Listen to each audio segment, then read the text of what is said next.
Ibrahim Traore, mwanamapinduzi na mwenye nia ya kuikomboa Burkina Faso. Makala hii imeandaliwa na Mikaeli Msindi, mchambuzi wa masuala ya kisiasa, akiwa pia mjumbe wa Jumekita, na msimulizi wako ni Friday Mwangomare. Ulimwengu wa Afrika kwa sasa upo katika mabadiliko makubwa ya kimkakati, hali ambayo inaradhimisha mataifa ya magharibi kuanza kuondoka barani Afrika bila ridhaa yao kamili. Kwa lugha laini ni kwamba ushawishi wa magharibi unaendelea kupungua hatua kwa hatua, na kile kilichoanza kama mzaa au dalili dhaifu leo kimekuwa na kuwa msimamo wa wazi wa bara zima. Afrika inaonyesha ishara za kuungana katika kuwakataa watawala wa zamani wa kikoloni, kisiasa, kiusalama na kiuchumi. Tukiangalia ukanda wa Sahel, nchi za Mali, Burkina Faso, Chadi na Mauritania, tayari mataifa ya magharibi yameondoka rasmi, hasa katika nyanja za kijeshi na ushawishi wa kisiasa. Kwa ufupi, hawana tena sauti yenye mamlaka katika mataifa hayo. Hawasemi wala kutekeleza chochote chenye uzito mbele ya serikali za eneo hilo. Ibrahim Traore ni afisa wa jeshi na mwanasiasa kutoka Burkina Faso.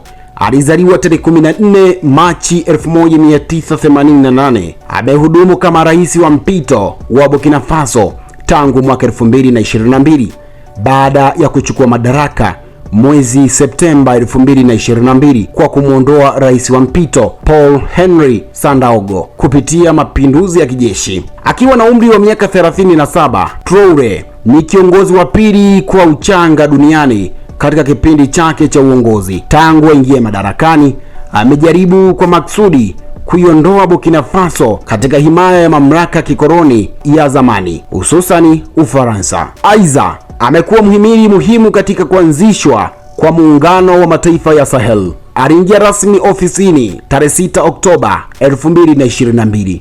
Ibrahim Traore alizaliwa Kera, Boni Dokui, katika mkoa wa Mohuni tarehe 14 Machi 1988. Baada ya kupata elimu ya msingi Boni Dokui, alihudhuria shule sekondari mjini Bobo Dioulasso, ambako alijulikana kama mwanafunzi mtulivu mwenye nidhamu na kipaji kikubwa kama mimi vile. Kuanzia mwaka 2006 alisoma jiolojia katika chuo kikuu cha Wagadugu. Traore alihitimu masomo yake ya chuo kikuu kwa heshima kubwa. Traore alijiunga na jeshi la Burkina Faso mwaka 2009 na alihitimu katika chuo cha kijeshi cha Namoano. Baadaye alihitimu Morocco kwa mafunzo ya kupambana na ndege za kivita kabla ya kuhamishiwa kwenye kikosi cha miguu mjini Kaya, kaskazini mwa Burkina Faso mwaka 2014. Baada ya kupandishwa cheo kuwa Luteni, alijiunga na MINUSMA, kikosi cha Umoja wa Mataifa cha kulinda amani nchini Mali. Mwaka 2018 alitajwa miongoni mwa askari wa MINUSMA waliokuwa na ujasiri mkubwa wakati wa mashambulizi makali ya waasi katika mkoa wa Tombouctou.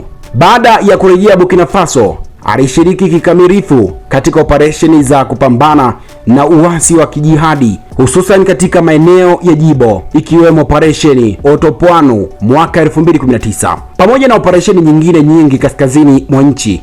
Mwaka 2020 alipandishwa cheo kuwa nahodha wa jeshi. Baadaye Traore alieleza kuwa alianza kukata tamaa na uongozi wa kisiasa wa nchi baada ya kushuhudia uhaba mkubwa wa vifaa kwa wanajeshi, huku wanasiasa wakigawana masanduku ya fedha kwa rushwa. Hatua kwa hatua akawa msemaji wa wanajeshi waliokuwa mstari wa mbele waliokuwa wakilalamikia serikali yao. Traore alikuwa sehemu ya maafisa wa jeshi waliounga mkono mapinduzi ya Januari 2022 nchini Burkina Faso yaliyomuondoa Rais Roch Marc Christian. Alikuwa miongoni mwa waliompa uungwaji mkono Paul Henri Sandaogo na kuanzishwa kwa vuguvugu la Wazalendo kwa uokoaji na urejeshaji kuanzia Machi 2022. Traore alihudumu kama mkuu wa kikosi cha mizinga mjini Kaya. Kwa mujibu wa BBC, Traore aliwahi kuhusishwa na kikosi hicho, lakini jarida la Zone Afrique likikanusha, akisema hakuwahi kuwa sehemu ya Cobras. Kutokana na kushindwa kwa Dameba kudhibiti uasi wa kijihadi, hali ya kutoridhika iliongezeka hasa miongoni mwa maafisa vijana waliokuwa mstari wa mbele vitani.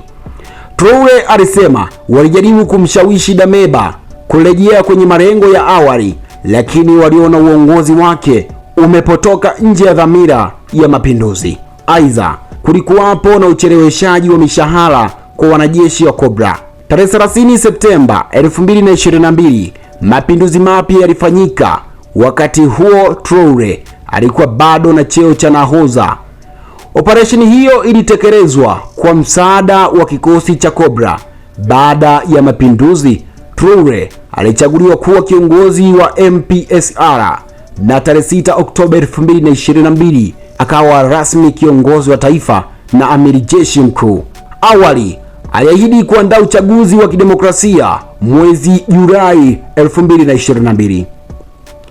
Traore aliingia madarakani kwa ahadi ya kurejesha usalama haraka, akisisitiza kuwa amani ni lengo kuu la utawala wake. Mnamo Januari 2023 alitangaza mobilization general, uhamasishaji wa raia kushiriki katika vita dhidi ya waasi wa Kiislamu.